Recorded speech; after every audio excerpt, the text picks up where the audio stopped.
Hey everybody, it's Jake from Tasting Anarchy here. We've got a really great program for you today. We had our first ever winemaker on the show, John Dovydenas. John, I apologize if I'm saying your name wrong. He's a winemaker out of Portland, Oregon. He had a lot of really good information for us. Mason, I think we had really great questions. So if you're interested in the ins and outs of winemaking, this is the episode for you. Before I get into the episode, I want to let everybody know that on February 7th, Car Campit from the Friends Against Government and I are going to get together in Arlington, Texas with the Dallas-Fort Worth Libertarian crowd and just have kind of a fun get-together, have some pizza, maybe have some beers, and talk liberty. It's going to be February 7th, 7 p.m. to 9 p.m. at the Mellow Mushroom in Arlington, Texas. If you guys can make it, awesome. We hope to see you there. Until then, enjoy the show. Down in Petersburg, everything's fine. All them cats is drinking that wine. Drinking that mess is their delight. When he gets drunk, start singing all night. Drinking wine's for you to drink wine. Wine's for you to drink wine. Wine's for you to drink wine. Pass that bottle to me. Drinking that mess is their delight. When he gets drunk, start fighting all night. Knock down windows and tear down doors. Welcome to Tasting Anarchy. I'm Jacob Lindsay, and as always, I'm joined by Mason Joseph. And today we have a very special guest, from the very first winemaker that we've ever had on, John. Yes. John, we're really excited to have you, and this is actually a great opportunity for both Mason and me. Although we've been doing the show for a little more than a year, we're still, I guess, introductory level in wine, and we've had conversations with a lot of people who are experts in drinking wine, but this is the first time we've ever had anybody who is an expert in making wine, which is really exciting for us. Well, I'm honored to be on the show. Thanks for having me. You're welcome. Yes, thank you. This is what's great about the internet. We can bring people together from all over the world and talk and share ideas and share love of wine. Yes. So Mason, this week I didn't do the traditional your wine, my wine. I went ahead and I have a couple of bottles of Pinot Noir from the Willamette Valley that have been on sale at Total Wine. I've done the review of this before, and actually it was only, I think, 2 episodes ago. It's Domaine Lubjack, and if you guys want to hear my review of it, you can go back just 2 episodes. It's Domaine Lubjack. It's from Dundee, Oregon. It's a Willamette Valley wine, and that is really all I want to say about it because I want to promote the other episode, and I want to get into talking to John. Mason, what are you sipping on tonight? Because we were going to have John on, and I didn't want to go through the Chilean wines that I got from the wine club my wife signed me up for my birthday, I'm actually drinking a vignette that we've done on the show out of Virginia from Leesburg. This Terroir. I know I'm mispronouncing most of that, but it's a Leesburg one out of Virginia. It's not super expensive, but it's one of those ones that, of the Virginia ones I've had, it's kind of my favorite. It's brighter than the other one that we had done out of the Williamsburg winery. So yeah, I was like, all right, go with one I've done. So we get to hear about John's. Yeah, we had similar ideas because I really kind of wanted to get into talking to John since I don't want to bombard you, John, with tons of questions one after the other. I want to make it more of a conversation, but I wanted to kind of get through our normal format a little bit. We both enjoy these wines. I'll put it in the show notes which episodes we reviewed them in. John, what are you drinking tonight? Well, I brought 2 bottles of my own wine, but then I've also got a Saint Innocent, which is Pinot Noir from the Willamette Valley. This one is a 2006 from Seven Springs Vineyard. Oh. So. Oh, okay. 2000. You said 2006? Yeah. Oh, wow. Okay, that's nice. Nice old wine. Yeah, I thought I'd have something nice for the show. Okay. Well, John, now I think that we're all roughly around the same age, and I've done some brewing. I think, Mason, you've kind of watched me do some brewing. I don't know if you've done any on your own. That's like the extent of alcohol making, other than kombucha, that I've gotten into. John, how did you end up getting into winemaking? Well, you say brewing. Do you mean beer brewing? Yes, beer brewing. Right. Yeah, that's how I got into wine as well. So I went to college in Chicago. I was living in so then eventually I had my own apartment, and I was about 20, and I started brewing beer.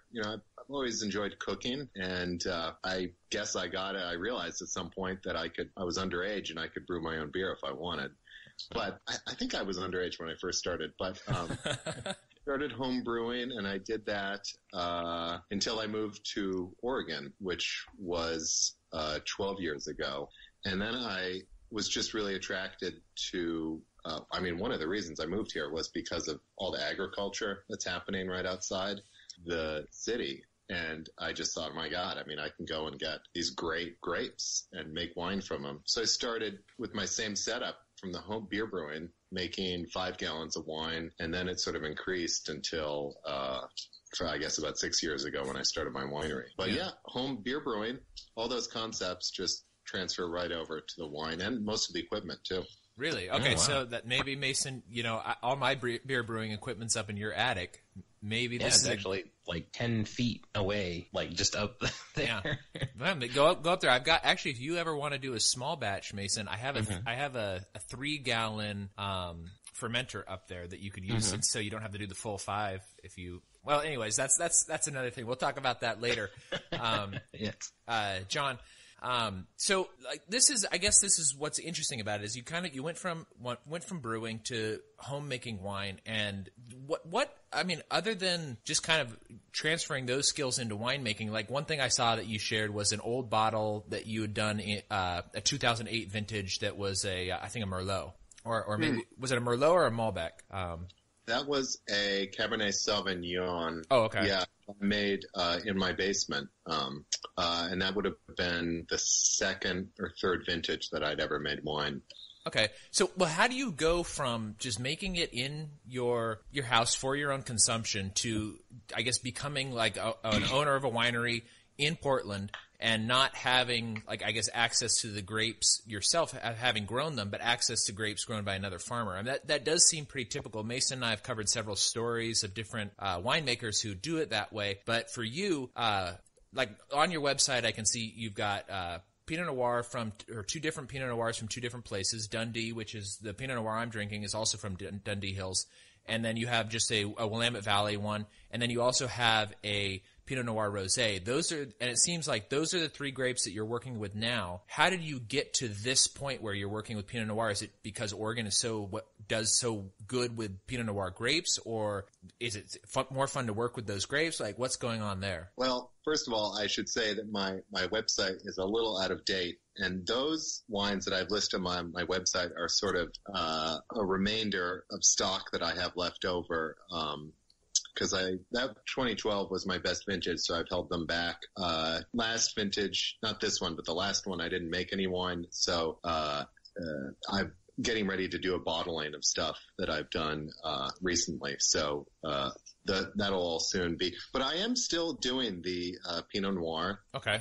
And I was a cigarette smoker in college, and when I drank wine, I liked rich wines. I loved that classic Bordeaux style where you got a lot of tannins and a full body.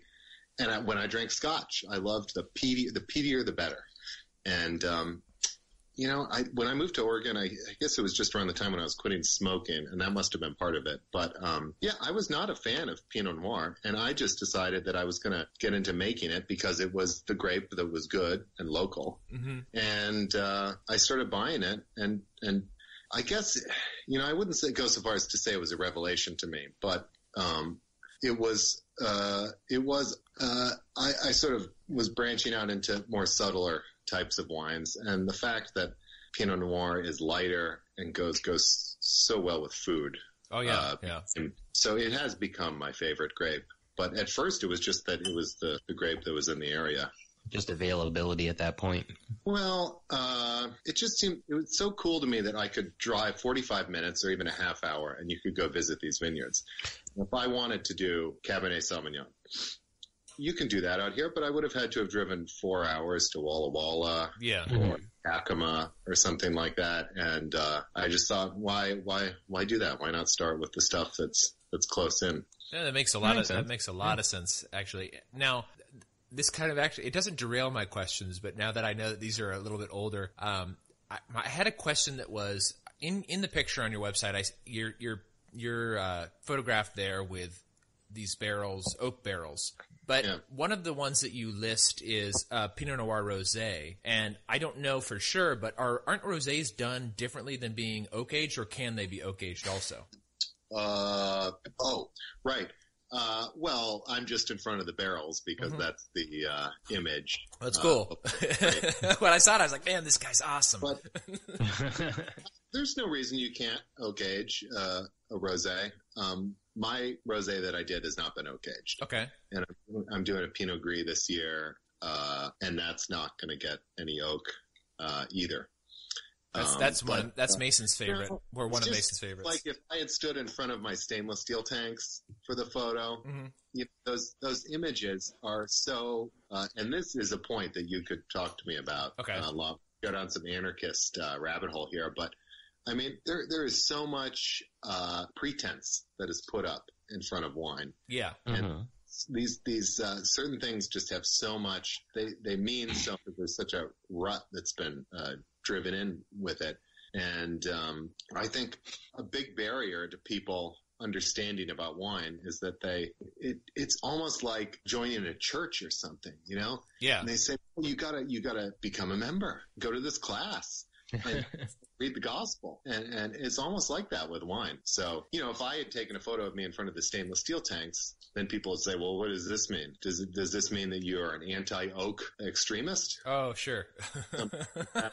So. Well, that's funny because, I mean, that's part of the reason Jacob and I started the show is we both were kind of coming off of a high love of beer, and Jacob was at the point where, you know, drinking that much beer wasn't doing him that well, and I've kind of gotten to that point now where it's like, you know, you have 3 beers and you're kind of like, the next day and a half, and you're like, I had 3 glasses of wine. I don't feel as bad, but we were, you know, my mom used to work in a higher end restaurant where they would do wine tastings every Wednesday to kind of introduce the staff to the selection as they changed it and stuff like that. So, but, you know, we were always kind of like, oh, hoity-toity. And, you know, like they have this, it's like, you know, like anything where you get into it, there's this own vocabulary, but it's like, well, we don't know what any of this means. So we're going to blunder into this.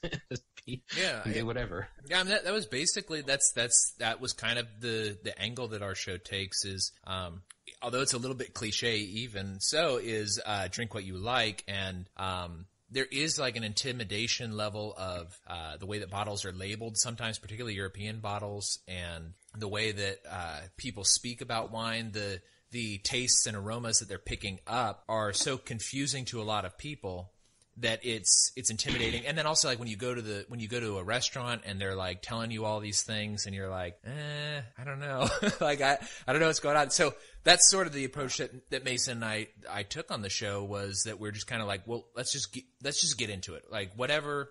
I knew that I liked black box Cabernet Sauvignon. I knew that I was not doing too well with beer anymore. And I was like, okay, so now I understand that I do like wine. And it was just always that these like very, very sweet Chardonnays and these very sweet other wines were just not for me. Mm-hmm. But even now, like I appreciate them a little bit more. And sort of on the same note with the Pinot Noir, at first I didn't care for Pinot Noir, not because I didn't think it was like revolting or anything like that. It just didn't taste like anything. It was like I would try it and I was like, well, it tastes like wine, okay, but it's very light, very stuff. But now that I've been doing like a lot of comparisons now, so I'll go and get like Burgundy, Willamette Valley, wine of Oregon, maybe some Pinot Noir from Sonoma or somewhere like that, and then compare them. And I'm like, okay, these are actually very different, very interesting, and you can get a lot of difference going on. And that makes sense though too. What you're saying is that if you took it in front of the steel tanks, people are going to be like, oh, what's this guy think going on? But the picture itself did kind of bring some questions to mind, and that was, you've got this you do a Pinot Noir rosé, and from what you're saying, it sounds like you do it in steel. Something that Mason and I learned recently is that people do whites and rosés in concrete, and that had never occurred to me before.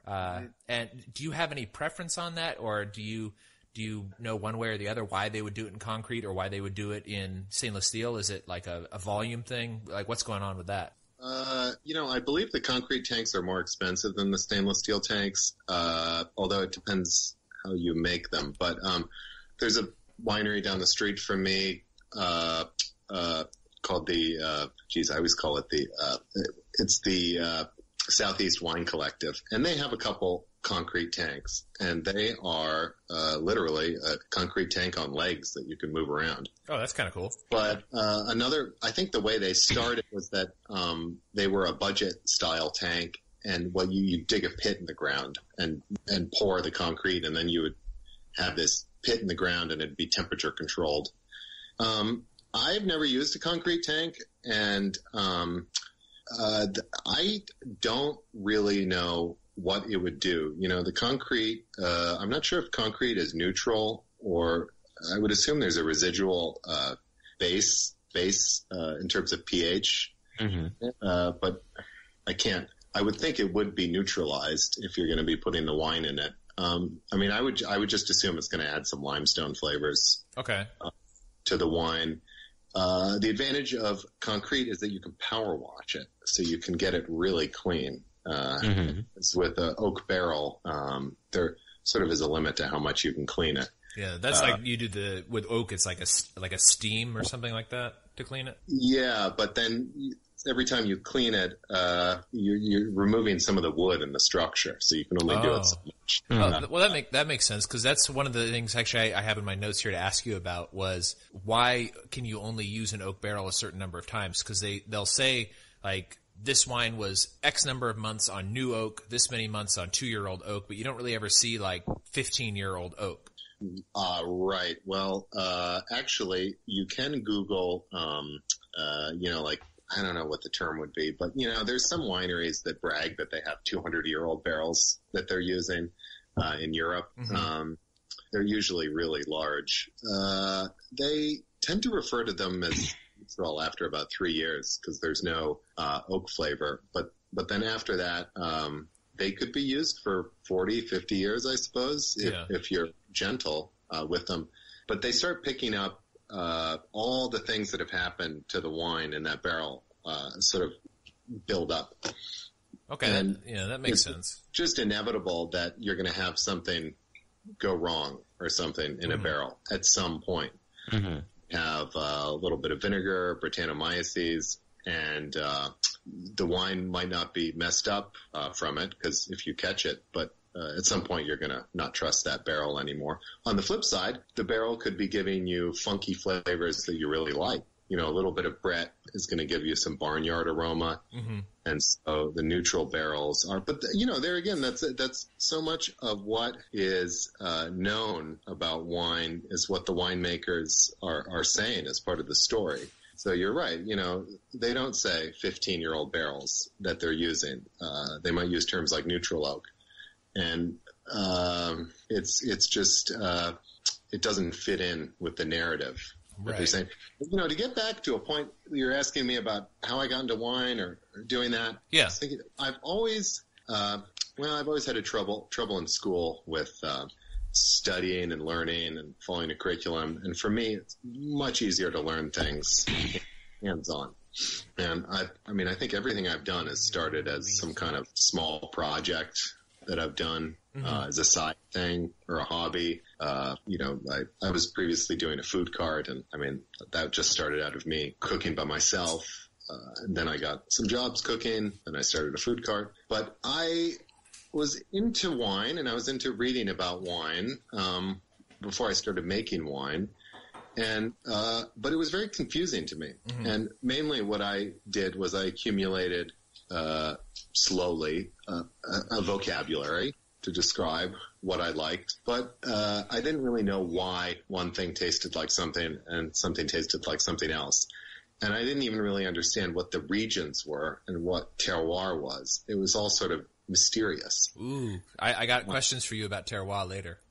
And I think there is an element in winemaking where there's mystery, but beer making is very similar to wine in that it's also kind of hard to tell why beer tastes like what it does. And, sure. And beer has a much lower level of care, touching it, messing with it. There's pretentiousness with beer. Yeah. It's still difficult to drink different beers and know what they're doing unless you brew beer or you make wine. And so then when I started making wine in my basement, and it was just like when I was brewing beer, all these things fell into place. Right. What was terroir and what wasn't terroir? It just started to seem pretty clear to me that, here's the things that you can change as a winemaker. And here are faults. That was a lot of the education. Is here's what faults are. And then things are successful. You're like, my God, that's what something good tastes like. So then you go out and you taste other people's wines and you can start saying, this is from a winemaking technique. And most flavors in wine are from techniques. But again, the mythology is that it's a location and not the individual. Right. The individual is usually described as like a caretaker of the land or somebody who's just sort of shepherding the wine through the process. And they're just a very modest person who does almost nothing. So I felt like things really came together knowing how it was made. Okay. That clarified a lot of things. Well, that makes sense. And like one of the things that you mentioned earlier was the breadths that can I guess grow inside the barrel and kind of affect the farminess of wine. And Mason, you and I both know about breadths from sour beers and how you can get really interesting, or saisons, or kind of these more farmy beers that we both have enjoyed a lot. And that, from what I understand, is from that. And also, my favorite salami of all time is salami from San Francisco. That's dry cured in San Francisco, and they have a really interesting process of doing it. And they say that it's from that San Francisco Brett varietal or whatever that is out there just kind of floating around in the San Francisco air that makes the salami taste the way that the salami tastes, or the sourdough bread that's there tastes the way that the sourdough bread tastes. But kind of like to touch on that terroir that you were talking about, like that's something I've been really interested in lately. I'm reading a book about French terroir, and it does seem sort of like this kind of oddly pretentious notion, but at the same time, there is clearly a difference between, like the Bordeaux's that remember Mason, we had those Bordeaux's with Jackson, and a Meritage Bordeaux style blend from Texas, for example, which I've had one of those recently and did a review on that. And they're both very, very different. And I guess, John, what I want to do is ask you, what do you think terroir means? Because I've seen a lot of people say it means different things. And then also, does where you are fermenting your grapes and making your wine, does that change the terroir? Are you producing a different wine from those same grapes that somebody who is fermenting the grapes back, out on the field near where the grapes are being grown? Is there a difference there, or do you think that's just kind of bunk and that's just part of the wine culture and the mysticism that's involved? Now, the second question, you were saying the grapes grown. You're wondering about the grapes grown in somebody's backyard? No. Like, so you get your, like, let's say that the one that you have on your website, it was the Justin Smith Pinot Noir from Willamette Valley. If you had those same grapes and they were fermented and turned into wine on the winery versus in Portland, what's the difference there? Well, the difference there would probably be very little. Okay. But, terroir it's not a defined concept. And now, I'm not saying God exists or doesn't exist, but it's a concept similar to God. You can ask one person, God says, well, it's perfectly compatible with modern science. The other person says, oh, it involves magic. I think terroir, though, is a real thing, and it basically just means the totality of the environment that the grapes are grown in, which would include soil and weather. And some people, I think especially French people, they include the psychology of the winemaker in the terroir concept too. Okay, that's interesting.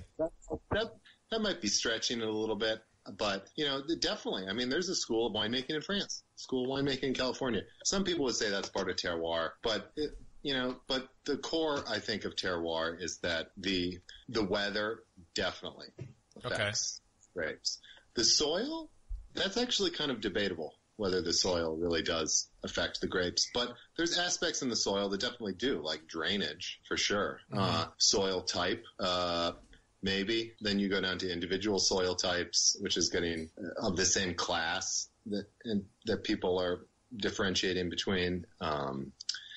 Like in Oregon, the main differences are, they have Jory, which is like a volcanic soil. And, I really don't know very much about soils, but they differentiate all these volcanic sandy soils into all these different types. And they've done some tests, and they've done blind trials where the grape varietal is much more distinguishable than the soil type. But the terroir includes all of those things, and the climate is really the biggest one, because you've got these cool climates that allow grapes to get ripe, and I mean, you can do terroir tests yourself, because or you can see the effects of terroir, because these grape, like when they say Pinot Noir, then you get into there's all of these clones of Pinot Noir. Okay. And so Pinot Noir would be saying, like, you have a dog, and then you've got these clonal types of Pinot Noir, which are slightly different variations. But then, there's 777 is one of the clones of Pinot Noir, and you can grow that in Oregon, and you can grow that in California, and they are genetically identical. All 777 comes from a certain vine in France in 1980 or something, and they're all identical to that. There's no variation. So you can go and taste a California Pinot and an Oregon Pinot, and it's like night and day. Yeah. Oh, definitely. California Pinot is going to taste like Merlot, and the Oregon Pinot is going to taste more like what you think of as an Oregon Pinot. And that's terroir is causing all of that difference. Or terroir, which, I mean, you could say weather would be a synonym. Okay. Or climate, which kind of includes soil, maybe. Well, that was one thing I was reading about, and this is, I guess, for the listeners, you probably know this, John, and Mason, you probably have an idea of this, but one thing I was reading about recently, I'm reading this interesting book called God-Forsaken Grapes, that's about, it's about, like, unusual grape varietals, but one of the things that he was talking about was, like, you could have a Oregon Pinot Noir, and you could have a California Pinot Noir, and the difference that's between the two is during the seasons, you're going to have a different angle of the sun hitting your vines because of the tilt of the earth. So, and that plays into terroir, and that was one of the things he was talking about, where he's like, if you think about it, most of France is like, as far as the position on the earth would be parallel to, like, British Columbia, not parallel to, like, Oregon and Washington. It's way further high. It's much higher up on the earth. So the tilt, so the sugars that are in France, and then when you come down to Oregon, you're really talking about it paralleling, like, Spain. So you're going to have a different angle of the sunlight on it. Now, everything else that goes into it, you have this cool climate coming from the Pacific Ocean and all these other things, and all that together represents terroir. And I find that to be super interesting. The only part of terroir that I think is, I find it hard to grasp, is this idea that, like, the culture of the winemakers is what also, like, goes into it. But it may. What's hard about that? It, like, the idea that, like, if you let's say that, like, I grew up near Sacramento in the foothills. So, like, the idea that because I grew up in the foothills near Sacramento and had some sort of connection to that area, that my joy of that area would somehow translate into the flavors in the wine that are in the grapes. Like, well, I think that's just maybe it's romanticism. It's neat. Well, that's the propaganda, maybe, because I think that they're actually saying something that's quite a bit simpler than that. It's just like different schools of thought about anything. It's like being a Republican or a Democrat. You could say that whether you're a Republican or a Democrat might have to do with your heritage or your opposition to your heritage, but, you're just pursuing politics in a different way. And the French love to talk about their heritage. They just love it. They love to say they're a 10th generation winemaker. And, I mean, it's great. It is cool. The California people love to talk about their sanitary protocols. And they're just different cultures. And I think that the French do like to say that they have. Maybe Europeans in general. They dislike that. Well, maybe we're getting political here a little bit, but go for it. They're just very conflicted. They used to own the whole world, and then they made all these horrible sins, and they've renounced them, and they still want to feel proud. And they love talking about their heritage. And that's great. I think it's great. But and in America, we like to say that the family you were born into does not determine who you are. And that's just the schools of winemaking here. Nobody says, "Oh, you just started making wine 5 years ago. I don't care about you." when your son is making wine, then maybe I'll start paying attention to you. So I think it's more it's just a cultural thing. And they just make wine in a different way. They make wine more intuitively. If they're using scientific methods to make wine, they want to keep that secret and not let people know. In America, it's just the other way around. You don't brag that you're inherited the winery from your parents. You say that you're using the best scientific protocols, and you show photos of this immaculately clean winery. Whereas in France, they show photos of a winery with 7 inches of mold on it as a sign of how intuitive they are. Yeah. But so that's very interesting, because it kind of goes into, like, when I was brewing beer or when I cook even, that I always talk about the same way. When a dish is good, I always go like, well, yes, I followed a very procedural method. I did this, then I did this, then I did this, then I did this, and it was all according to the book. And that's how I talk about it. The same thing with beer is that, like, when I was making, those brown ales, Mason, or the English bitter that I made for you, none of it was like, and then I just decided to throw this in. It was all like, no, I did this, and now it's a good beer. And it is very much, now granted, I'm a programmer, so I approach pretty much everything in that same method. But I do think that's interesting that there's like that cultural difference, but there's also sort of a callback, there is a different type of romanticism with American wine. So, like, for example, one of the labels that actually, and I looked it up because I couldn't remember what the wine was, but on Twitter you had a picture, and it was of a Merlot from Garnier Vineyards in Mosier, Oregon. Do you remember that one? Oh, yeah, the one of my Merlots. Yes. Yeah. Mm-hmm. Okay, yeah. So one thing that struck me about that one was that you had a picture on the front of a house and a bicycle, and the house and the bicycle, it looked exactly like my childhood home. So, and I was like, oh my gosh, this is great. So this was a different type of romanticism. It doesn't have a chateau on it and like this sprawling vineyard, like a wine from Bordeaux or from Burgundy or somewhere like that. It had something that was romantic to me, which was a suburban house with a bicycle in front. And I thought the juxtaposition on that was so interesting to me, because I was like, it looks like Americana. It's definitely American. And one thing that you mentioned on that wine, and I want to sort of tie this back into wine, was that you said in that time you were not using sulfates to age it. What do sulfates do for wine? And you also mentioned that it was dusty. Is the dustiness from not having sulfates, or was that just happens to be that wine was a little bit dusty? Right, yeah. So this was a 2008 wine. Garnier Vineyard is in the Columbia Gorge region. So this one is Hood River, which is about halfway between Walla Walla, which is the eastern side of the state, and Portland. And that was made in my basement, and that's just a drawing of my house. And I was going through I was trying to think of ways to do my label. But this whole process of aging wine is, for me, it's something I'm thinking about now, and it's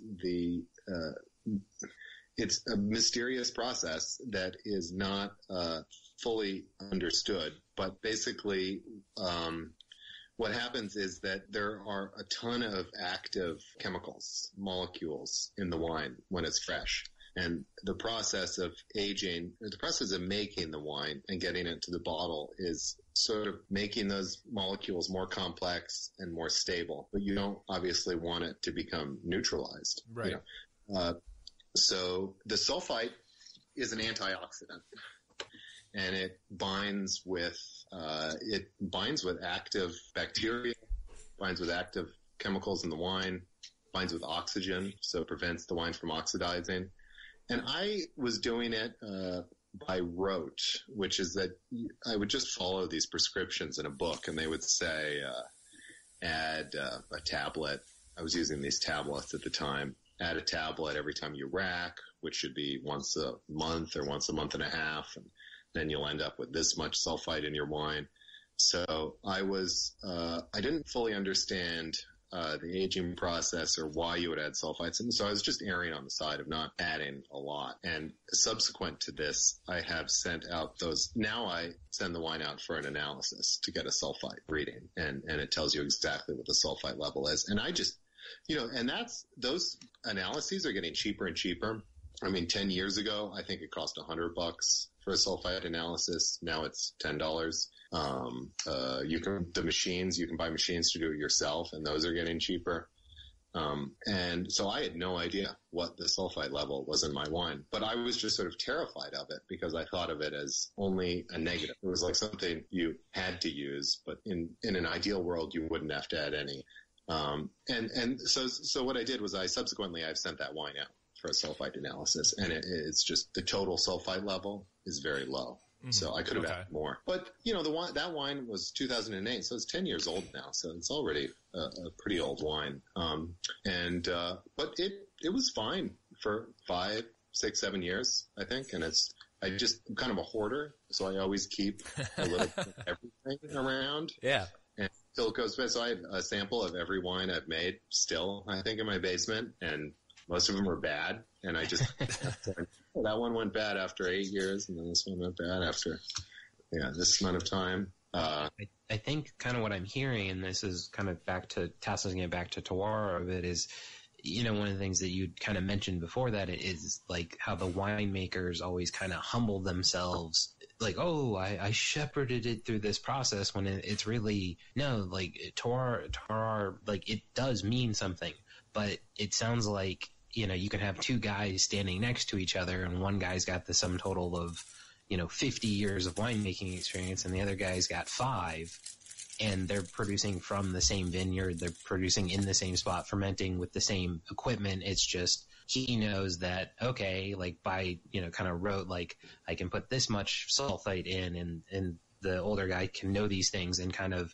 do something completely different, while the other guy is like following an instruction manual that may have been written by the other guy, but it's still like he just doesn't know those things yet, and it changes. And, the people who kind of experiment where it's like, nah, well, it says do this, but I don't think that's right, so I'm going to try something else and see what happens. So it seems like it kind of goes both ways there, where it can really matter where you're doing the things, but also who's doing it. Well, like imagine if you're a street racer with cars. There could be two philosophies to street racing. One, it could be based on intimidating people. And so you put the spoiler on your car and all these crazy things that make people intimidated. Or you could be the philosophy of the street racer, where you just want to make the fastest car that performs best, and it looks like a piece of junk. And maybe that's part of your thing, and they're both guys who could win a race, maybe, but they're pursuing two different things. So I got some grapes this year from Zenith Vineyard, which I was very excited about. I got some Pinot Gris from them, and actually I got it because it was they weren't able to sell it, and this happens every harvest. Every vineyard will have some grapes left over, and normally you commit to purchasing the grapes. You could have a contract, so you're years in advance you've purchased the grapes, but I've done it where every year I try to I'm small, so I have one vineyard that I get from usually every year, and then one or two I try to do different things to mix things up. But there's always opportunities to buy some grapes at the end of the year. And the reason he didn't sell his Pinot Gris is because it is apparently falling out of favor. Oh, wow. Okay. With winemakers. The problem is that it costs just as much money to grow Pinot Gris as Pinot Noir. But you can sell Pinot Noir for $20 a bottle, and you can only sell Pinot Gris for $10 a bottle. So these guys everybody's moving to Chardonnay, which you can get $15 or $18 a bottle for more money. So what's cool about this Pinot Gris is it's all being ripped up right now as we speak, and is never going to be grown again. In any case, I think I'm going to go to a dinner that they're hosting at the vineyard in a month or so. And so this guy invites all the winemakers who've made wine from his grapes to the vineyard, and they all bring the same vintage, which I guess would be the 2018 vintage. Bring a barrel sample or bottle of wine. And so I think he said there's 25 different winemakers who are purchasing grapes from the Zenith Vineyard.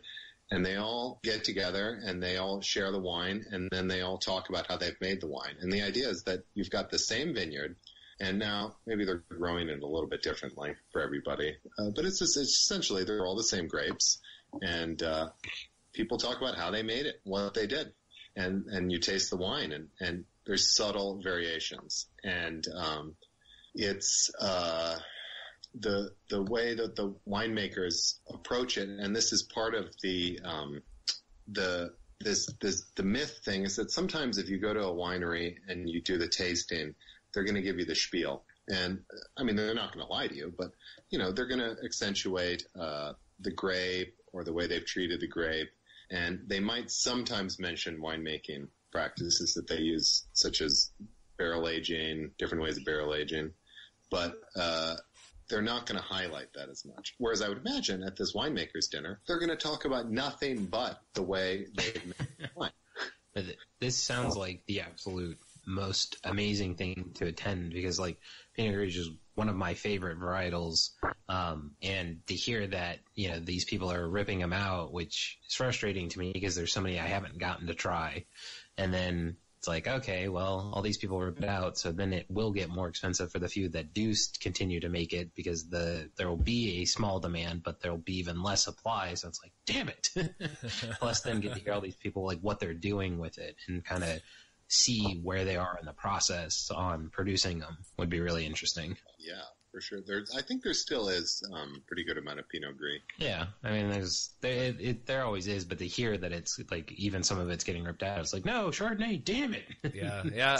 Especially, That's the wine Jacob and I kick a lot, is Chardonnay. Kind of like it's the one we haven't managed to get ourselves to either find a maker that we very much enjoy, or kind of get what people are trying to do with the wine, with those wines. So we're just always kind of like, Yeah, I usually like American styles of winemaking, but I think I love Burgundian Chardonnay.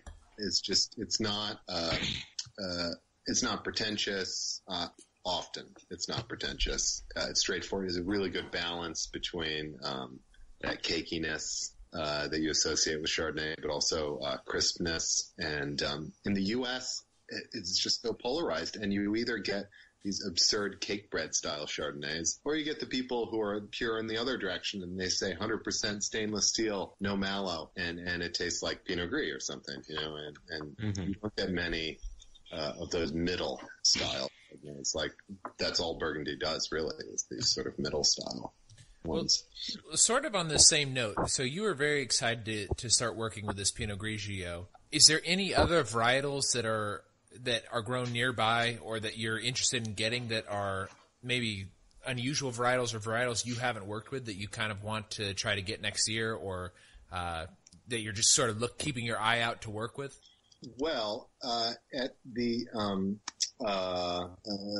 let's see here. I got to pull this up because I'm just not. Don't worry about taking time pulling stuff up, because I have the power of editing. Okay, let me just pull this thing up here,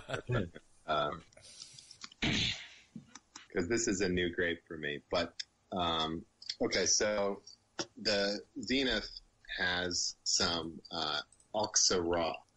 Okay, I've never heard of that one. So I think it's somewhere in the back of my mind. I heard the word before, but I certainly have not known about it until just recently. And so this is it's a pretty rare grape in the U.S. It's like a Swiss variant on Chardonnay, and so I'm pretty excited. I've never used this before, and I don't think I've ever even drank any before, so I got to go out and get some. But he has some availability on that because it's less popular than his, because it's obscure. But this it's said to be very similar to Chardonnay, so I'm excited about using that. But I have to say that as generally, since I've gotten into making wine, I have actually never particularly been interested in obscure varietals. Is that, I'll certainly go and buy bottles of obscure wines and try them out. But I think I'm more interested in I just feel like there are certain grapes that have been chosen as being maybe through a democratic process. I don't know. They're the major grape varietals. Okay. And it's that through massaging them, through whatever means, whether it's in the vineyard or in the winery, you can get different qualities out of them. And so it might make for, I don't know, a boring interview in terms of asking me about obscure things. But, I just get, Oregon Pinot Noir all the time, and I'm like, oh, how do they do it? How do they do it? Or I get California Pinot Noir, and it's like, oh my God, it's so much different with the same grape. I think that makes a lot of sense, because I'm sure that being an entrepreneur and a winemaker, there is some degree of risk involved where you have to make a decision. What are people drinking? And one of the things, like I'm reading this, like I mentioned it before, and actually I'll put it in the show notes. It's called God-Forsaken Grapes, and it talks a little bit about how the noble grapes basically just took over because all of these obscure kind of peasant grapes or whatever were just not what royalty was drinking, and so everybody started wanting to drink these noble grapes. But there's a lot of unusual varietals that are available for people, and they're starting to kind of pick up steam because people are starting to get a little bit sick of, the Cabernet Sauvignon, Merlot, Pinot Noir, all these types of things. They want to try something different, but at the same time, they do all of the noble grapes so well that it's difficult to want to put the time and effort into creating good varietals of these other ones. Like I was reading about one, and I don't recall the varietal, but it was a hybrid between an American varietal and a European varietal, and they were saying it was so interesting that, like, the guy didn't want to describe it as good because he said it wasn't very good. It was sort of like wet dog, but he said it was very interesting. And he's like, I want to be able to try these types of things, even though I would still want to go get a Pinot Noir to have with, like, a nice dinner or whatever. I'd want a Pinot Noir because I know what that's supposed to be. But at the same time, I also want to try these, like, bizarre, obscure grape varietals. Yeah. So I think that's interesting. I'm interested to see if you can get some of these. Say it again. It was Axaros. Axaros. Well, I believe it's pronounced Auxerrois, but Axaros. Okay. It's spelled Auxerrois.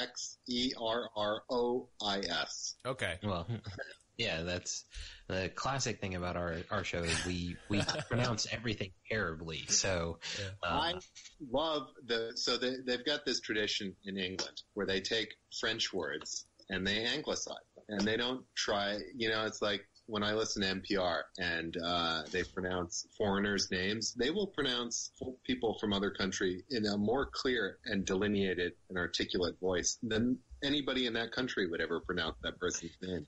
Whereas, it's like in English, it's like the French are like, oh, we got this great thing, arugula. And the English are like, oh, we love rocket. So good. That's true. Yeah. This great wine called Bordeaux. And the English are like, oh, it's Bordeaux. And they say, it's a claret style wine. And they say claret. Yeah, that's a good way to do it. So our problem is that you can just make the word pronounceable in your own language. I don't think. Well, as long as people know. Yeah, and that's the other thing is, like, when you're doing a show like this, and having the ability to present what wine you're even talking about in a way that is close to the pronunciation, because, like, there have been times where Jacob and I have, like, heard the pronunciation of something later and not really on the show and been like, we weren't even close. Like, we weren't even getting half the syllables close to the right thing. And I think that's what, is very interesting in the, like, asking about what type of wines that you were interested in or varietals that you were interested in working with, because you always have that when we first started the show, Jacob was always doing cabs, I was always doing Pinot Gris as the review, and we were kind of like, well, this is what we like. And then quickly, like, I was going through, like, every Pinot Gris I could buy in a certain price level at Total Wine, and I kind of ran out of the ones that I was like, yeah, I bought the $8 to the $20 ones. I'm not going to buy the $4, and I'm not really comfortable going up to 25 yet. So it's really interesting, you know, people in like sideways, the kind of where people get locked in a varietal of grape that they really enjoy, but like hearing it from a winemaker, it's like, well, no, like these are widely available. The style is really interesting, and I want to kind of it sounded to me like you were kind of still exploring what you could do with, you know, Noir and a few others. Whereas, you know, kind of from the exotic standpoint, it's like, yeah, I don't need to go get a Georgian varietal that I have no idea what this is even supposed to be close to like, and then possibly lose a bunch of money because I have no idea what I was doing. Whereas, you know, at least with like Noir, you can try quite a few of them and like, this is where I need to be at least near, as opposed to like some of the more exotic Georgians where you're like, yeah, this is the orange wine. I don't know what that's supposed to taste like. and then the one in the US, you can get 3 and you're like, oh, I think I'm doing a good job of those. Like, yeah, those are all the terrible ones that we export because no one here will drink them. It is hard to know, what's good. My dad is a big fan of this thing called Retsina, which they make in Greece, which is, I don't think it's a specific varietal that they put, but the main quality is they age it in pine barrels. Oh, that's interesting. That's very interesting. Strong pine sap flavor. Huh. What do you say that's called? It's called Retsina. Oh man, I gotta try that. That sounds super interesting. Yeah, it's a trip. But it is the problem with wine and the varietal issue. I think it goes back. I think that's just a fundamental constant of wine, and it's that if you want to start a vineyard, you've got to put these grapes, and the labor on these vineyards is unbelievable how much labor it is. I mean, if you have 2,000 vines per acre and each vine requires 15 minutes of work over the course of a year, you're looking at 500 hours of labor per acre. Oh, wow. A small vineyard will be 40 acres. Well, I mean, I grew like 5 vines that were just for eating grapes, and it took me almost 4 years to get any grapes out of them. Right. So it takes 4 years for the grapes to even start growing. Then you make the wine, and then the wine, you can only make it once a year, and you have, it takes a year for you to figure out what it tastes like. So, like in Oregon, they started growing Pinot Noir in Oregon about 40 years ago. So there's been 40 vintages in Oregon. And even now, they are still planting vines in new hillsides. And they're still figuring out what Pinot Noir does in different areas. And the process is so slow because of all of those time delays.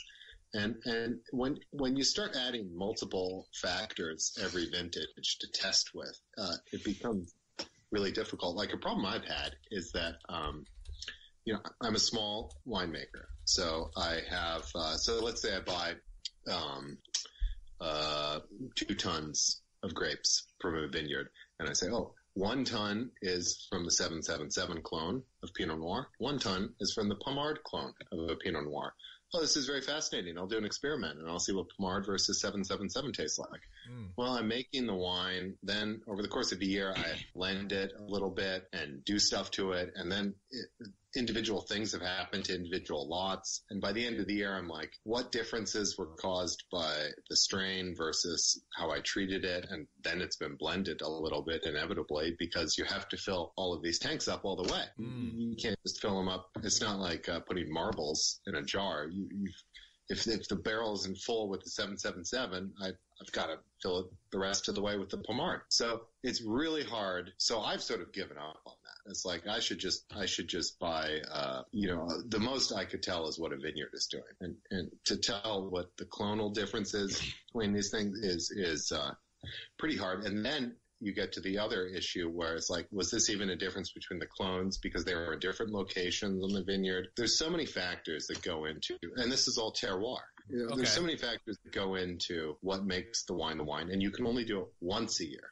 Whereas when you're doing beer brewing, your average brewer might brew 100 lots a year. A small brewery is going to brew 50 lots a year. And so you can iterate much more quickly, and you have a much more fixed inputs because the grain has been dried and there's less variation with the wheat. And you can buy a lot of those ingredients year round. So like the way the evolution of the grapes has worked in the Willamette Valley is that people, when they first came here in the 70s and started planting grapes, they were just throwing spaghetti at the wall. They're growing Cabernet Sauvignon, Chardonnay, Pinot Gris, Riesling, Merlot, Tempranillo, everything. Ooh. What works. And eventually, for somehow, they settled on Pinot Noir. So everybody's growing Pinot Noir. And that's sort of how it happens in all these regions. Like, was Pinot Noir selected in the Willamette Valley because it sounds good and it sells? And there might be another grape from Italy that it doesn't have as much brand recognition to start with? Or is Pinot Noir truly the best grape that grows in the Willamette Valley? But then there's that cultural thing of you want to grow a vineyard in the Willamette Valley. Well, Pinot Noir is the way to go, because if you grow some other grape, it's going to be really hard to sell it. So the way it works out with grapes is that regions generally establish an identity around a certain grape, and France has a very good narrative going and a lot of skill and a lot of gut level instincts that are correct. And that's why they've dominated. Yeah, they've got that whole aristocratic thing going on, which wine benefits from. They've got the sense of French intuition as well. They've got the Napoleonic farmer thing in Burgundy. So many good stories coming out of France. Champagne is such a phenomenal story, and it's such a good example, I think, of the difference between pretension and truth, which is the Champagne is a phenomenal success story. And what it is one of the more northernmost regions in France for growing grapes. And they were trying to grow Chardonnay for hundreds of years. And they were sort of known as this backwater. And it just wasn't really well-known area. And so at some point, when I think the bottle technology was developed in like 1750. And around that time, somebody in Champagne got the idea that they could take the unripe Chardonnay, because they're growing unripe Chardonnay, and they could carbonate it in the bottle and age it in a certain way, and it actually would make the unripe Chardonnay taste pretty good. And that's what Champagne is. It's unripe Chardonnay that's been carbonated and aged on the lees. And so it's a legitimately good and unique style of wine, but it all comes from the unripe climate. But you can literally read stories about Chardonnay and Champagne, and they will tell you about how the climate is amazing and it's wonderful, and this was the best harvest ever. And it's like I thought your whole style was based on unripeness. That's interesting. The problem that California had when they tried to make a copy of Champagne was that they were making it with ripe grapes. And eventually they realized they needed to plant the Chardonnay at a higher elevation to get them to be, the phenolic ripeness is unripe, but the sugars are ripe. Or in Champagne, you never know how much sugar. In France, well, anywhere, that's the other thing. Anywhere in the world, you never know how much sugar people are adding. I don't know if people in Champagne are adding sugar or not, but in any case, the grapes are phenolically unripe, which creates that flavor profile for Champagne. So that's very interesting, and we've talked a little bit about that before, because Champagne is such a it's a really easy one. You know, when you talk to people who don't really know much about wine, they at least know the name Champagne, and that we've talked about that a little bit. I don't remember the lady's name, but there was like some lady who got the idea after her husband died. She figured out the bottle riddling to put it in the bottles. The technology came from Britain, I guess, to have these glass bottles, and then they would sell it to the British because all the French thought that the bubbles were a flaw, and then the British were like, "We love this. Well, this is great." And this whole idea that it's very British, very American, where it's just it's like chitlins or collard greens or like all these foods that we like in the South, where it's like garbage food, but we love it. You figure out how to make it good. And sort of, to your point too, and Mason, I think you've got a question to get to next in the show notes. But to that same point is here in Texas, they're sort of trying to make their bones the way that Oregon has or the way that California has or whatever. And Texas is not well known for making wine, even though they've been making wine here since the 1600s. But they've got Tempranillo, which is a Spanish varietal, and it's hot, similar to Spain. Not as dry as Spain, but similar. And Albarino, very similar to Spain. Not as hot, much more humid. And they both make great wines out of both of these varietals in Texas. And also, although Viognier is also one that they do very well here in Texas, and that might be from the humidity, who knows. But it's interesting to kind of compare them, like Tempranillo from Spain and Tempranillo from Texas, very, very different. And now you've actually added, John, another complexity to this and that is clone varietals. That didn't ever occur to me, and it's interesting. Well, yeah, it's I think they're less, I mean, I'm not a high status winemaker or anything. I do not obsess myself about clone varietals. They just don't. They're very subtle, and you can pretty much divide them into the main origin of clone varietals is production quantity versus quality. That's the main division. There's if you want to produce cheap wine and a large quantity, you choose one clone, and if you want to make high quality wine, you choose another clone. So within high quality wine or high production wine, it's just another thing to geek out about. But, I was worried about the Texas. I know nothing about Texas wine. Okay. But I do know that Texas has some unusual microclimates. Like they got the hill country outside of. Is this where all the wine vineyards are in Texas in these microclimates? Yeah, there's like two big ones here. There's Texas Hill Country, which is down by Austin, and then there's the High Plains, and High Plains is up in that kind of like square part up in the northern part. And there's a couple of newer regions. There's Texoma and Saint or maybe Mount something. I don't know. There's one down by Marfa, Texas. I can't remember what's that? Well, I was in Marfa a year ago. Yeah, that's one of the newer ones, and they actually have a higher elevation, so even though it's very, very dry there, because they can use irrigation and stuff, they can make very interesting and very they do Cabernet Sauvignon there, and they can do Pinot Grigio, they can do some of those things. But what Texas is mostly, I would say they're mostly known for, or what they're known for to me, is Tempranillo and Albarino and Viognier.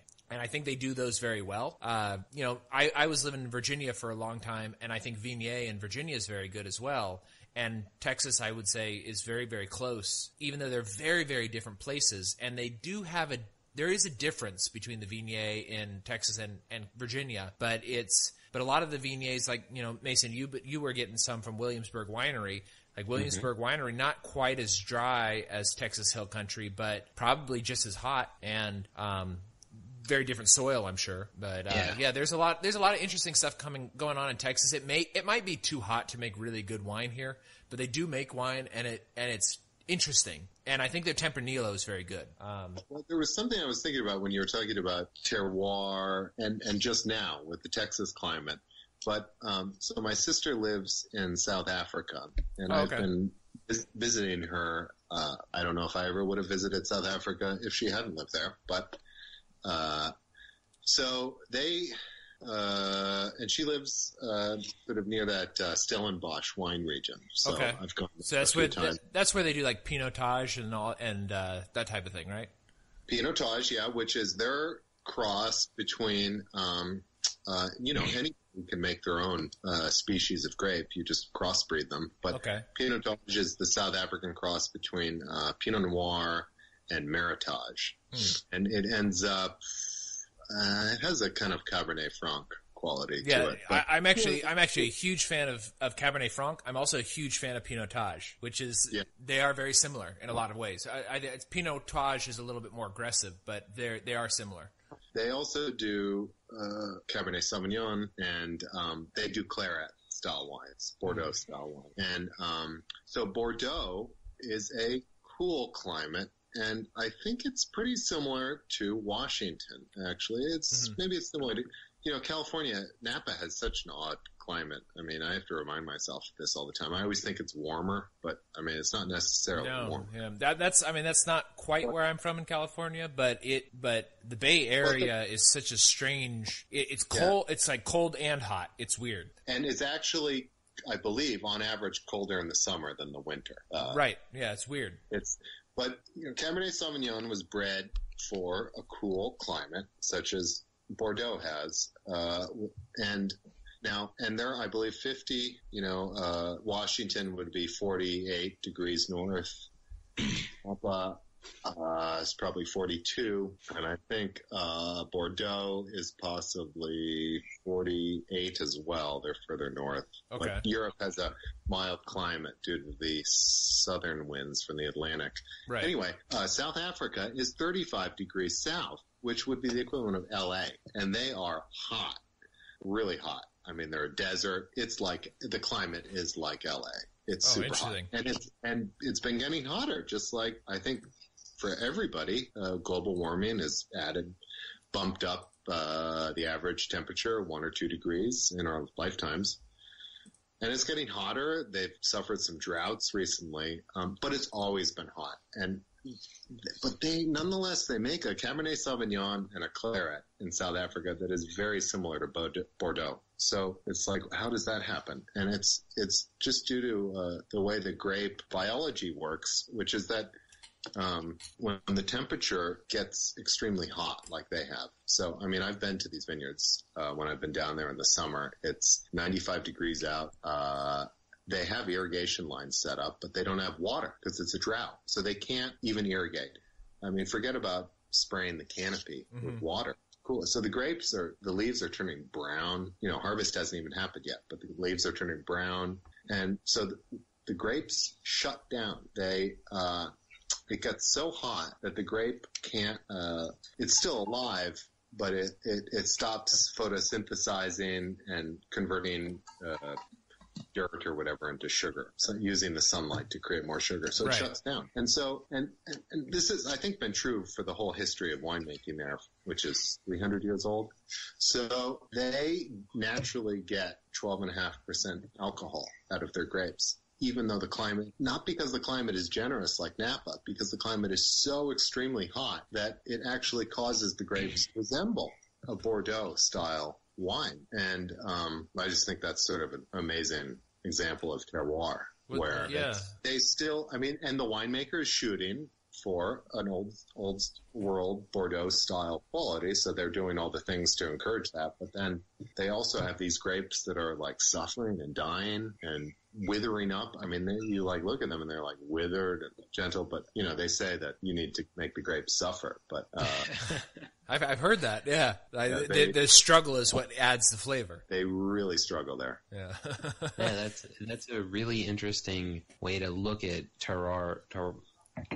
Again, king of mispronunciation over here, but like that is like a really interesting way to look at it and think about it. Because like when I always think about it, I always imagine it kind of from the standpoint in Jackson Blood, kind of talks about it, where the left and right bank in Bordeaux, and it's like the difference between just 5 miles down the road. Whereas you're saying, like, I looked it up, Bordeaux's like 44 degrees north for latitude.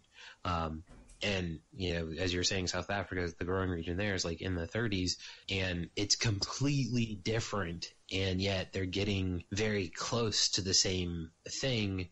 And that's knowing the grape variety, but also knowing, kind of looking at the terroir and going like, okay, we have this in the environment. Well, what can we mimic or produce with that, and kind of growing what they could there. Whereas, maybe there is a varietal that would have been better suited for that lack of energy or lack of a more hostile environment. And here they go like, no, we're going to still do this one, but we're going to make it work because we get these things that mimic it. And that's really interesting because I hadn't even considered it from that level, because I always just imagined it as two French guys arguing with each other about like how the cow dung from John's farm as opposed to the cow dung from, Frank's farm is that much better, and they're like brothers next to each other. They definitely have conversations like that in Oregon about whose cow's dung is better. But yeah, well, I'm pretty sure anywhere where you're using cow dung, that happens. I mean, okay, so I'm a winemaker, but I don't own a vineyard. So, it would make sense that I would have the idea that the winemaker is more important than the vineyard. Or the vineyard produces product and you package and sell. I think the winemaker has a huge impact on the wine, and that's generally, I think, the way Americans think. And I think it's again a cultural thing where if you're a 8th generation winemaker and you've inherited a winery that exists in a region that is just so ancient and has, just like how all computers are programmed in English. Right. All wine all over the world is talked about in the French language. And it's natural that you would feel like you have inherited something really sacred and that you don't want to mess with that too much and that you might think that you're just a steward of the grapes. And it's very natural for Americans to think, well, I'll just come in here and do my own thing, and it's going to be great because I'm cutting through the bullshit. That sounds like us. Yeah. Two different philosophies. Yeah, so I have some more technical questions, I think, from here, if you don't mind. Sure. So we've got two, and you can kind of pick which one, or if you want to answer both. So, we kind of discussed a little bit, you're mainly working with Pinot Noir. You do work with Pinot Noir pretty often, but you also worked with Merlot. Have you noticed a large difference in working with the two different varieties? Like, kind of how you, I don't want to say treat necessarily, but like how, like, they kind of respond differently, or that when you're producing them, but also just in general, like how much wine each year are you actually producing, like volume wise? And if you're not comfortable answering, either of those, it's perfectly fine. But kind of from that, like you're saying, possibly buying like 2 tons of grapes, what does that like equal out to in like actual production, let's say? Well, okay. Well, I'll start with my production volume because that's probably a simpler question. I am mainly a winemaker, and I am. I have to say, I make a small amount of wine and I sell it locally, but my sales abilities are not my thing. And if I were to increase the amount I made, I just see it's like, oh my God, it would be such a slog selling it. So I've, with my winery, over the last 2 years, I've been turning it into sort of a collective where I'm more, the winemaker or the equipment, person. Mm-hmm. I was going with that. But okay. So right. I think in terms of tons of grapes rather than cases. So I'd have to convert this. So let's say I bought, we'll do this year. So I bought 12 tons of grapes. So that's 24,000 pounds of grapes. Now, there are 8 pounds in a gallon. So that means I've made 3,000 gallons theoretically. However, there's skin, stems, then the yeast, when you ferment, is pretty significant. So you generally end up with 75% of what you've made. So you got 3,000 gallons times 0.75. So you end up with, I'll end up at the end of the year with 2,250 gallons of wine. And then you've got 5 bottles per gallon. So you got 2,250 gallons divided by 5 bottles per gallon. Times. Yeah, I was going to say, so you're looking at like 10,000. So you're looking at 11,000 bottles, which is 1,000 cases. So that's my production, which is, industry speak, that would be minuscule. But so that's how it works out. Yeah, I mean, it sounds like a lot at first. You're like, 24,000 pounds of grapes. But well, I mean, like at one point we did a comparison with the total production of wine volume, gallon wise, compared to the volume of the Great Lakes.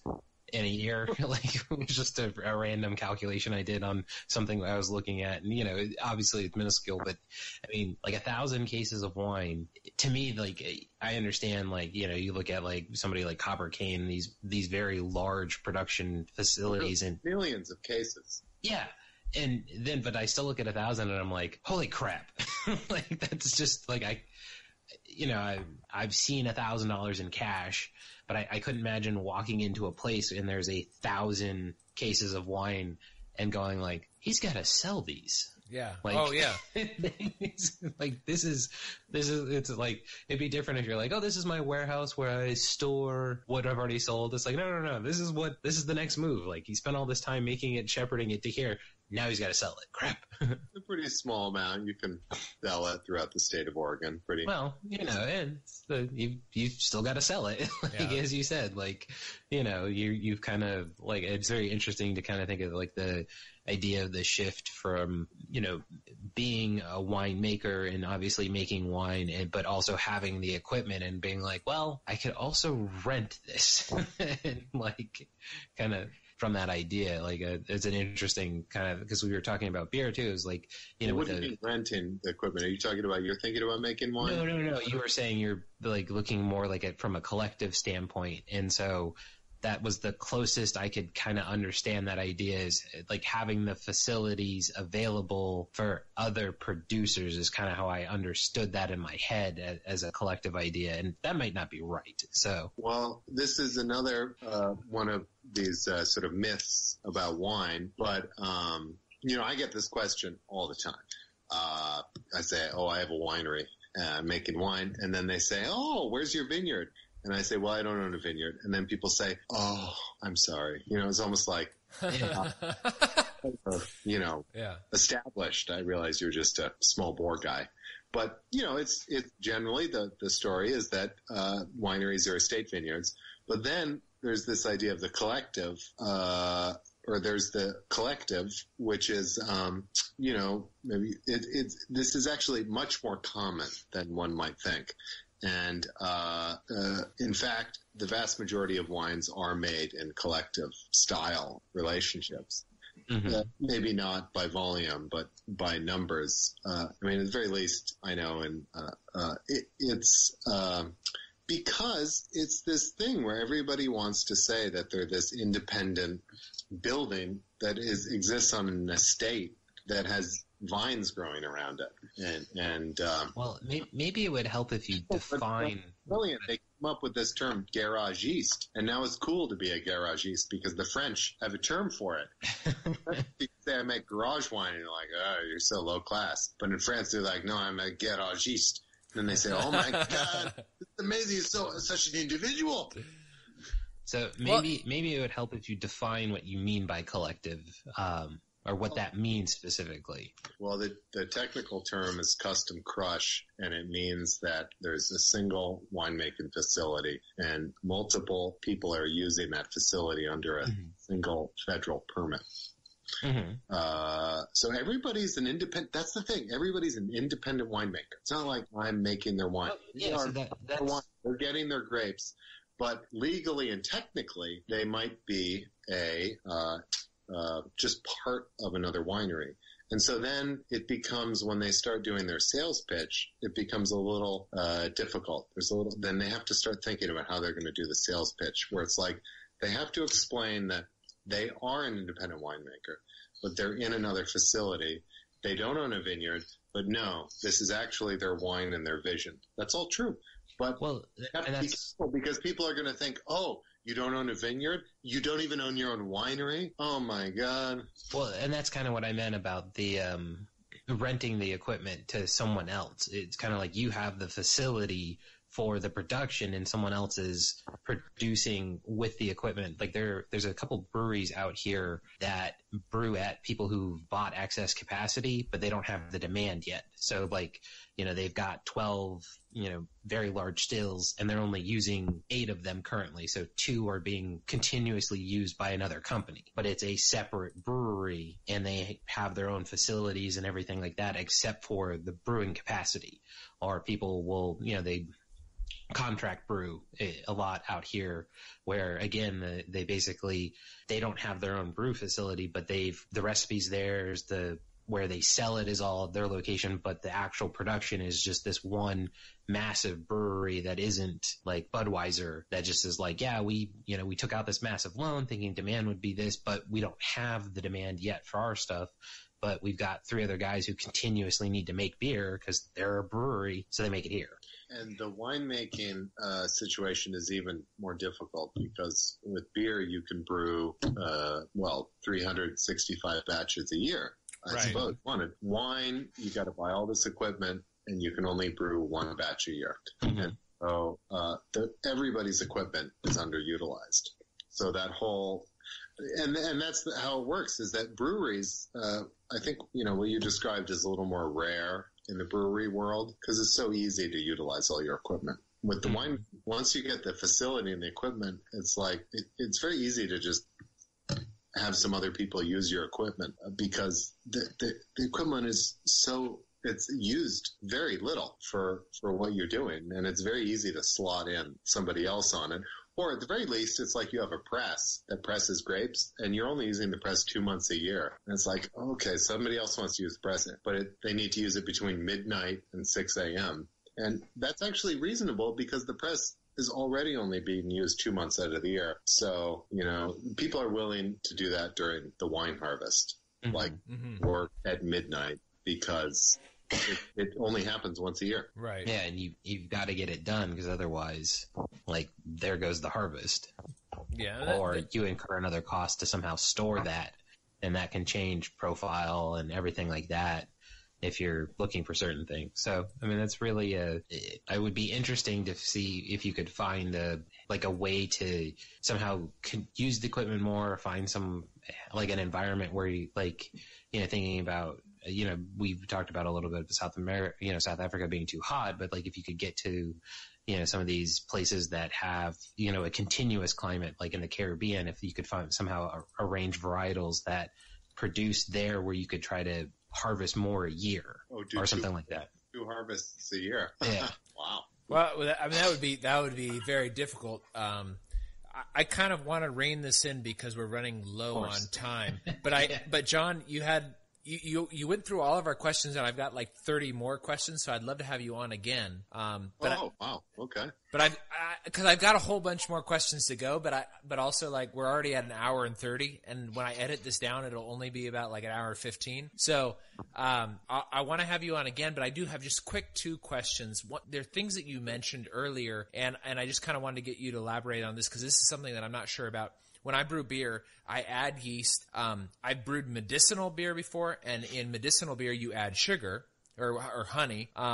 When you're making wine, you mentioned that sometimes people add yeast, or depends on if they're adding yeast or that the yeast has an effect on the weight. Also, what about sugar? What is going on there? Is it because that like champagne? I think was the example with sugar. Is it because the grapes are too low in sugar to make the volume of alcohol that they're desiring, or what's going on there? Oh, no. So the yeast is, it's an organism and it grows. Mm-hmm. And all I meant was that when after the wine is done fermenting, you might have added 1 part yeast, but when you're done, it's propagated, and now it's 20 parts yeast. And so if you, say, have a 5-gallon carboy of wine, when you rack it off the fermentation, there's going to be a half gallon of yeast at the bottom, and it's just yeast sludge because it's grown into this larger, they've reproduced. So that's what I meant about that. But it's just volume reduction. Okay, was that because the yeast, when they propagate, they're in this contained environment, and so. So they die and they just kind of become a goop at the bottom. Themselves at the wine, and that the wine that the yeast uses to make its liquid, the liquid contents of the cellular organism is taken from your wine, and you'll never get it back. But the sugar issue is just that when you harvest your grapes, you get a sugar reading, and it's 22% sugar, 23% sugar, and generally, if the grapes roughly, if they're 24% sugar, you're going to get 12% alcohol out of it. It's a little more than that. It's like 12.5%. But so you can calculate what your alcohol is going to be, and if you think it's going to be too low, you add sugar. Okay, that makes sense. And it's due to the fact that, or it's due to when the grapes are on the vine, there's two types of ripeness. There's ripeness in terms of how much sugar it's going to be, which then results in the alcohol level. But then there's this thing called phenolic ripeness, which is just a fancy word for actual ripeness, the taste of ripeness, the taste of fresh fruit. And that taste of fresh fruit might come at 12% alcohol, 13% alcohol, 14% alcohol. And you don't generally, that's another call a human has to make. So not terroir. The human has to decide, when do I pick the grapes? Do I pick them when there's enough sugar or when they taste ripe? And people generally choose to pick them when they taste ripe, and then you add sugar to them if there's not enough sugar. And in Europe, I think there's some strict rules about it. In America, you can add sugar and you don't have to tell anybody. America. Yeah. All right. Well, I think that's probably a great place for us to wrap this up. John, can you stick around for just a minute after we stop recording so I can ask you something that is not recording related? Totally. All right, cool. Yeah. All right, well, then from us at Tasting Anarchy. Hang on, Jacob. I was going to say, I think we should give John an opportunity to plug his winery if they're in the Portland area. I can't believe I forgot that. You're right. So, we've taken up all of his time, but is there, anything you would like to plug, and then any place other than possibly the winery itself that people can consistently try your wine in Oregon? Well, my winery has very little in the way of public-facing features, but anybody can feel free to give me a call or send me an email and come by, and I'll give them a tour, show them around, and that'd be really fun. So I'd love to meet anybody who is listening to this podcast. You're gonna meet me, John, because I'll probably be up in Portland in the next year, and I'll come by just because I want to know. I want to see it. I want to talk to you. I want to meet you. Take you out to dinner, maybe. It'll be cool. It'll be fun. Well, actually, Mason, you know what? Now that reminds me, we should do the other plugs for like our Twitter and stuff, shouldn't we? Yeah, I think we should. Okay, go ahead. You go ahead and do it. Yeah. So if you want to follow Jacob's Antics on Twitter with possibly interacting with John, or the fags as they like to call themselves, or the Sounds Like Liberty guys, you can always follow us on Tasting Anarchy at Twitter. If you want to see our very seldom updated blog, but hopefully we'll update more frequently, tastinganarchy.com. If you want to send us an email, tastinganarchy@gmail.com. John, if they wanted to email you to try to arrange to get a tour, where would they email you? Or was Twitter a better way? Or John at dovydenaswine.com or Dovydenas on Twitter. Those are good ways to touch. Just real quick, this is funny. My wife is Ukrainian and she speaks Russian. Your last name sounds very much like Do Svidanya, which is goodbye. And I think it's perfect to say Dovydenas wine, and we're about to leave. So everybody, goodbye, Do Svidanyas. Stay free. Stay free. Have a great day, everybody. Wine's for you to drink wine. Pass that bottle to me. Hoy! Drink it, man. Oh, give me some of that slop. Oh, pass that bottle to me. If you want to get along in Peterstown, buy some wine and pass it around. The age runs up to 49. All them cats, they love sweet wine. Drinking wine's for you to drink wine. Wine's for you to drink wine. Wine's for you to drink wine. Pass that bottle to me. Hoy! Wine, wine, wine. Elderberry. Wine, wine, wine. Cherry, cherry. Wine, wine, wine. Blackberry. Wine, wine, wine. Port and sherry. Wine, wine, wine. Oh, pass that bottle to me. Now down on Gillsby at Willie's Den, he wasn't selling but American gin. One soldier wanted a bottle of wine. He hipped that cat for $1 and a dime. Drinking wine for you to drink wine. Wine for you to drink wine. Wine wine for you to drink wine. Pass that bottle to me. Now I got a nickel, have you got a dime? Let's get together and get some wine. Some buys fifth and some buys fourth. When you get together, you're doing things smart. Drinking wine for you to drink wine. Wine for you to drink wine.